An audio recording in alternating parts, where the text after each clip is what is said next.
ሰላም ሰላም ውድ አርሰናል ቤተሰቦች እንዴት ቆያችሁልን? በዛሬው ክለባችን አርሰናል ይመለከቱ አሁናዊ አዳዲስ መረጃዎችን ይዘን መጥተናል። አብራችሁን ቆዩ። ውድ ቤተሰቦች እንደተለመደው ለቻናሉ አዲስ ከሆናችሁ በቅድሚያ ቻናሉን ሰብስክራይብ በማድረግ ቤተሰብ ሁኑ። አሁን ወደ ዕለቱ መረጃዎች አለፍን። አብራችሁን ቆዩ። ማይልስ ሉዊስ ስኬሊ በአርሰናል መቆየቱ ተረጋገጠ።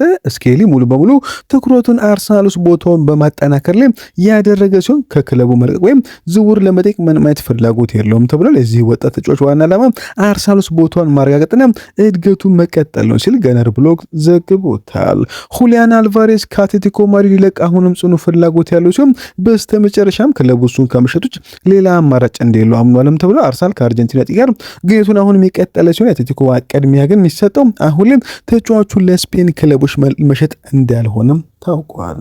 ዴክላን ራይስ በሊጉ ጅማሬ ከኮቨንተሪ ሲቲ ጋር በሚደረጉ ጨዋታ ተቀይሮ ሊገባ ይችላል ተባለ። ሚኬል አርቴታ ከአንድ ሳምንት በኋላ ከአስቶን ቪላ ጋር ለሚደረገው ከባድ ጨዋታ ሙሉ በሙሉ ዝግጁ ለማድረግ ሲል ዴክላን ራይስን ከኮቨንተሪ ጋር ተጠባባቂ ወንበር ላይ ሊያስቀምጠው እንደሚችልም ተዘግቧል። ማድቬሪ ይዞት በወጣው ዘገባ መሰረት ራይስ ከዓለም ዋንጫው በኋላ የጨዋታ ጊዜው 45 ደቂቃ ብቻ መሆኑ አርሰናል በጨዋታው ደቂቃው ላይ ጥንቃቄ የተሞላበት አካሄድን ሊከተል ይችላል ብለዋል።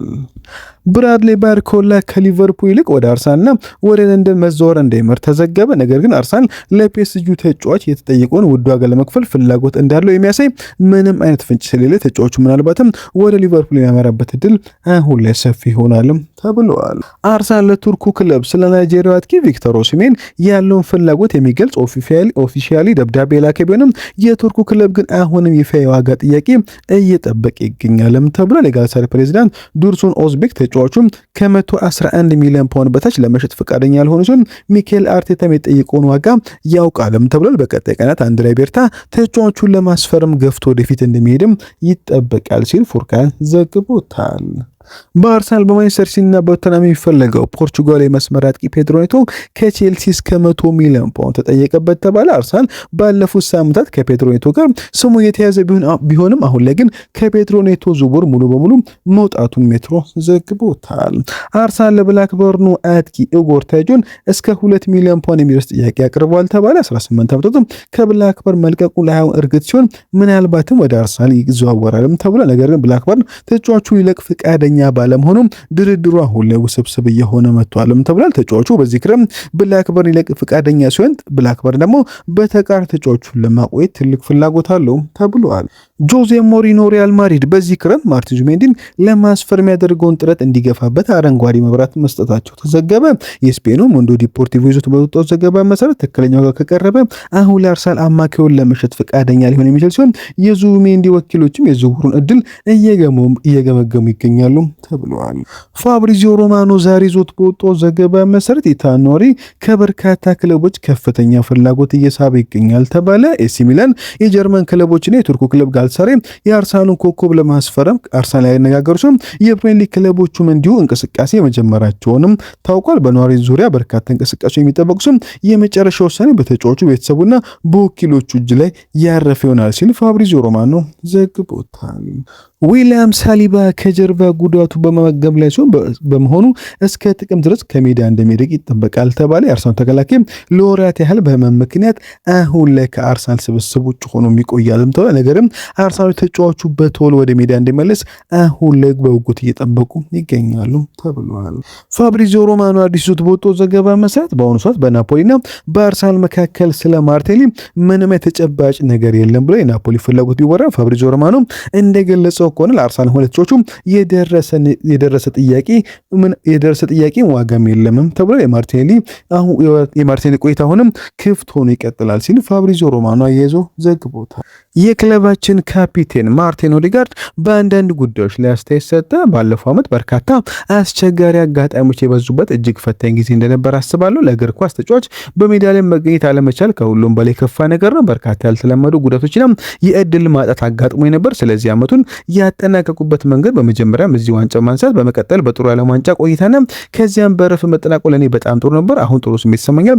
እንደገና ለመጀመሪያም ዝግጁ ነኝ ብሏል።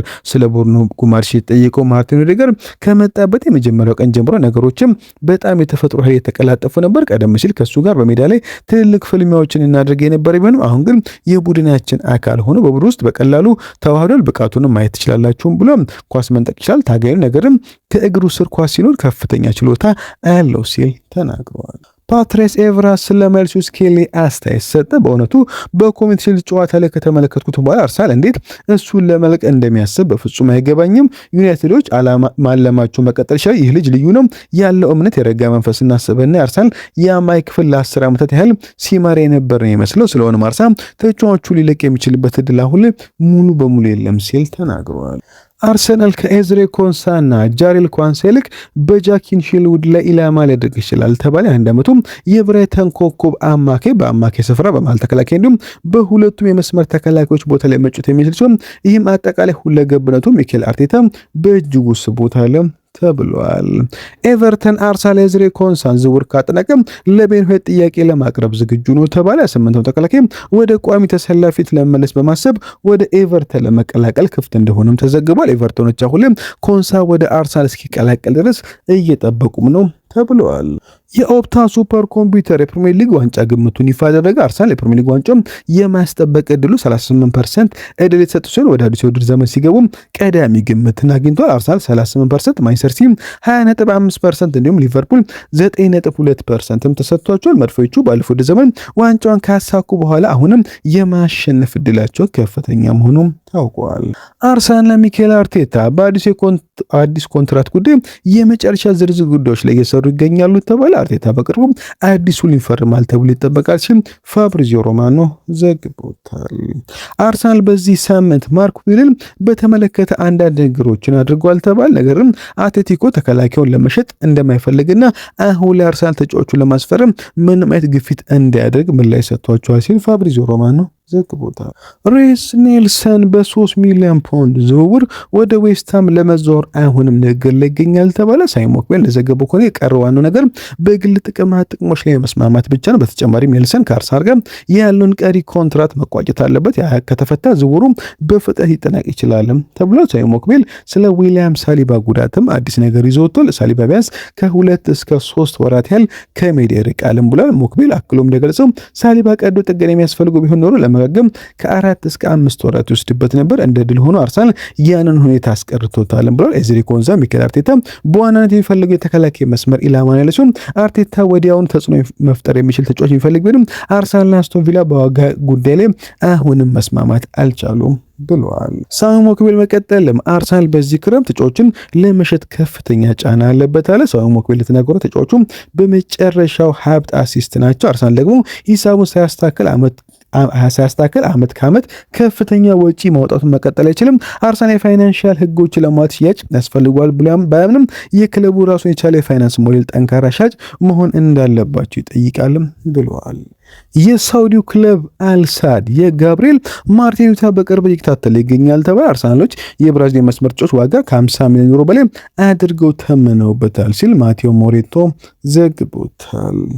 አርሰናሎች በድጋሚ ወደ ቱርኪያው ሁለገብ አጥቂ ፊታቸውን አዙረዋል ተባለ። አርሰናል ኬንያን ሊዝን ለማስፈረም ዩቬንቱስን በድጋሚ ጠየቀ ሲሆን ነገርን የጣሊያኑ ክለብ ተጫዋቾችን የመሸጥ ፍላጎት አሁንም የለውም ተብሏል። መድፈኞቹ ከ80 እስከ 90 ሚሊዮን ዩሮ ለማቅረብ ዝግጁ ሲሆኑ ሚኬል አርቴታ ለግራ መስመር ማጥቃት እንዲሁም ለማርቲን ኦዴጋርድ ተፎካካሪ እንዲሆን አሁን ላይ ኬንያን ሊዝን ቀዳሚ ምርጫው አድርጎታልም ተብሏል። ዩቬንቱስ የሊዝን የማይነካ እንደሆነ አድርጎ የሚቆጥረው ሲሆን አርሰናል ግን አሁን ላይ ግፊት ቢያደርግም ተጫዋቹ በዚህ ክረምት ከጣሊያኑ ክለብ የመልቀቅ ዕድሉ እጅጉን ዝቅተኛ እየሆነ መጥቷልም ተብሏል። ቪክተር ዮከሬሽ በአርሰናል የመቆየት ዕድሉ አሁን ላይ ሰፊ ነው ተባለ። ባለፉት ቀን የስፔኑ ክለብ ባርሴሎና ቪክተር ዮከሬሽን ለማስፈረም ትልቅ ፍላጎት እንዳለና ወደ አርሰናል ጥያቄ እንደላከ የተሰሙ አዳዲስ መረጃዎች ነበሩ። አሁን ላይ ግን ፋብሪዚዮ ሮማኖ ይዞት በወጣው አዲስ ዘገባ መሰረት አርሰናል ስለ ቪክተር ዮከሬሽ ከባርሴሎና ምንም አይነት ጥያቄ አልደረሰውም ብሏል። ፋብሪዚዮ ሮማኖ እንዳለው ከሆነ ባርሴሎና አርሰናል በቀጥታ ያላነጋገር ሲሆን በዚህ ደረጃ ምንም አይነት ተጨባጭ ነገር የለም ብሏል። ተጫዋቹም በዚህ ክረምት በአርሰናል የመቆየት ዕድሉ ሰፊ ሲሆን በአርሰናሎች አማራጮች እየተመለከተ ይገኛል ሲል ፋብሪዚዮ ሮማኖ ይዞ ዘግቦታል።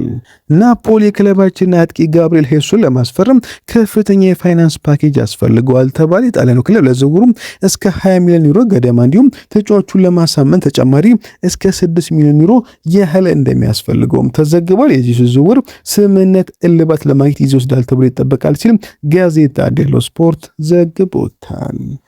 ውድ ቤተሰቦች ዛሬ በረቆይታ በዚህ ያበቃ። መልካም ቀን። ቻናሉን ሰብስክራይብ ማድረግ አይረሳ።